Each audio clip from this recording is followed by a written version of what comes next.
Welcome back to the Independent Republic of Mike Graham. Now here at My Independent Republic, we take hygiene seriously. We have a full-time Pied Piper on the payroll to vanquish any and all vermin, 24/7, 365 days a year. Britain, on the other hand, is under rat-attack.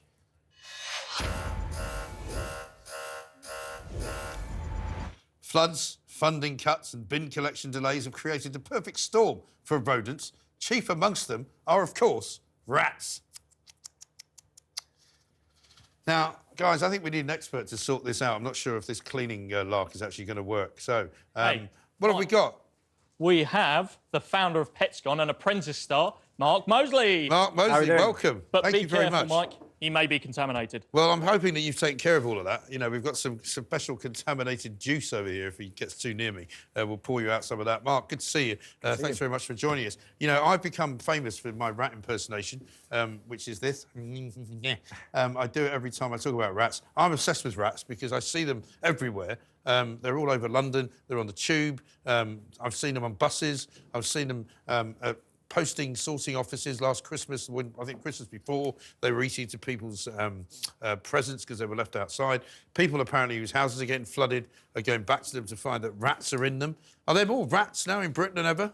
I wouldn't say there's more than ever. It's just that when we're in a congested area like London, there's so many people living on top of each other. And because there's so many people living on top of each other, there's so much food waste. And the reason people are coming home and finding all their presents eaten is because they've got chocolates in the presents. And rats can smell them. They've got the second best nose in the animal kingdom after the African elephant, and they will go straight into the chocolates. But they love chocolate, don't they? Chocolate, well, because we keep leaving it out. They love breads because they've been eating it for hundreds of years, but chocolate, because we keep leaving it out, they love it. Right. So what about chicken? Because, I mean, when you walk around the streets of London, you can't go literally 20 yards without seeing yet another chicken shop selling some kind of variation of, you know, Kentucky Fried Chicken, some other chicken, Southern Fried Chicken, you know, Bermondsey Fried Chicken, whatever it is. You know, it's all fried chicken. But there's so much food on the streets. That's it. Well, they'll set their diets to whatever's available. So these bin collections, as you mentioned, they are overflowing bins at the moment, especially where we look after in South London. There's bins overflowing. Christmas, they just don't collect them, do they? No. Well, you used to see some of the bins we've seen recently in Battersea and things, and there's foxes ripping the bins open, the rats are going through the bins. It's just absolutely pandemonium. And we're trying to actually control these rats in these areas by putting pesticides down,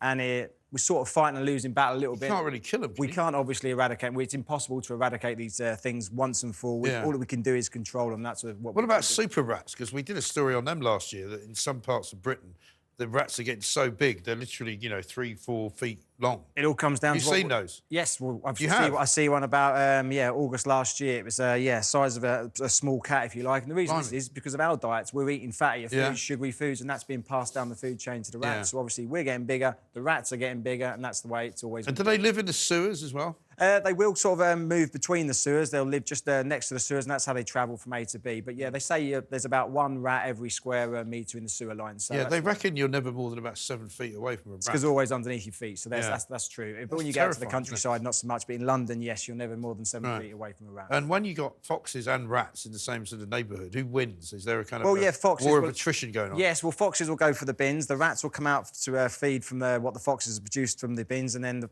foxes will then try and eat the rats, and the rats are trying to eat the mice. It's this big food chain that's going down, and we're actually to blame. We need to start putting bins in hardened containers and actually start controlling bin collections, and they need to be a lot better, more frequent, once a week. But unfortunately, council budgets are getting absolutely What do you make of these people in some boroughs, certainly in some of the ones in London, where they want you to put your food out into a recycling, you know, separate recycling thing? As long as keep it under the sink. It's got to be a hardened container. I'm not having that. I mean, if you drive through parts of Chelsea, you'll see on a certain day all the bin bags are just put on the floor. It's absolutely crazy. Mayhem. It's stupid. It's ridiculous. You know, this is meant to be one of the nicest places to live in London. I used to live in Hastings, right? On bin day, if you didn't have a wheelie bin, and not everybody did, the seagulls just used to wait. Yeah, because the seagulls were very clever. I don't understand. They knew, and they would literally dive bomb the street. They dive bomb you for your chips. Yeah, dive bomb you for your kebab and everything. But literally, the streets were just covered in litter. And, of course, the bin men didn't bother picking it up because they're like, oh, well, it's the bags burst. And once the bags burst, that's it. No one's going to pick it up. Everyone leaves it, and that's it. I mean, I was outside a well-known supermarket the other week. It's 4 o'clock in the morning, and one of the supermarket people was rolling out eggs to the foxes, and then a rat run past, and the fox went past for the rat. And you think, this is a supermarket. They should know better. Don't feed them. They're feeding the pests. People do, though, don't they? People feed foxes. This is the problem. They're sitting in their garden feeding the foxes, and all the vermin are coming. I write quite a lot about it in my book, Pests a Piece, so go get that.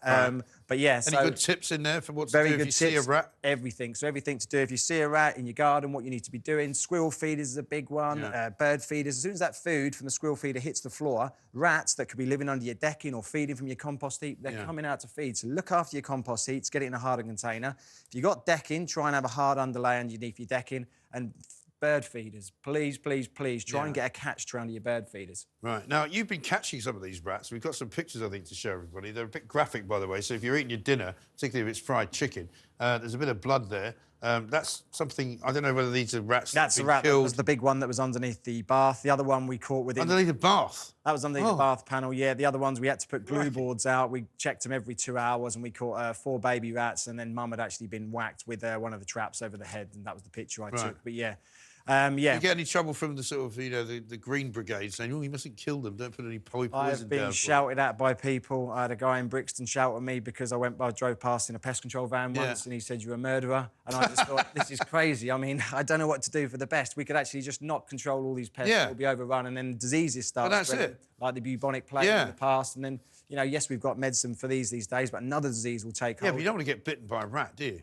Not bitten, it's more to do with the fleas, the blood diseases they can carry, survival disease. And what about the floods? Why do the rats come more to houses that have been flooded? They could be living on the banks of the rivers, they've been destroyed, so the rats then move. And not only that, obviously the sewers are now flooded, so the rats have to move out of the sewers because their home's destroyed, and that's when they start seeing them on land. And when the pandemic hit, you had all these rats that left London because all this food waste is not there anymore because the restaurants are shut. So they've gone out to the residential areas, they're now in the residential areas. And they've actually stayed there. They've set up a territory, they found the food sources. Now this left a massive gap for the huge population. So now we've got the rats now back in the big cities, we've got the rats in the residential areas, so it has actually increased in these residential areas, and we're seeing more and more of them. So got to sort out the food waste and the bin collections. Sounds dreadful. I mean, some people think that some rodents are actually, not quite so horrendous. I'm not one of them, but I'm told we've got a little mouse to look at here, who is actually mouse proud. Apparently tidies up a man's shed every night. Now, this is quite interesting. I'm not sure if it's tidying up or whether it's just finding things to eat. That's a wood mouse, is what they do. They cover over there. Usually, it's probably food or something in there. And it covers it over, one, to actually try and save it. It might be winter time, and it also makes a little nest or something. It does, and it covers over the food because it wants no other mice to actually feed from it. So it's not actually being house proud. It's probably covering over food. Wood mice do this, or they're also known as field mice. They do this all the time. So it's covering over something basically to keep it for itself. Like squirrels will hide their nuts, these will hide their foods by covering it over. Watch out for squirrels hiding their nuts. Blimey. Well, I'll tell you what, that's enough rat talk. I can't take too much of it. Mark, I'm afraid you need to be quarantined before you can leave the building. So the boys over here with the hazmat suits on are going to take care of you. So very nice to see you. Thanks very much indeed. Do put yourself through the disinfectant bath on the way out.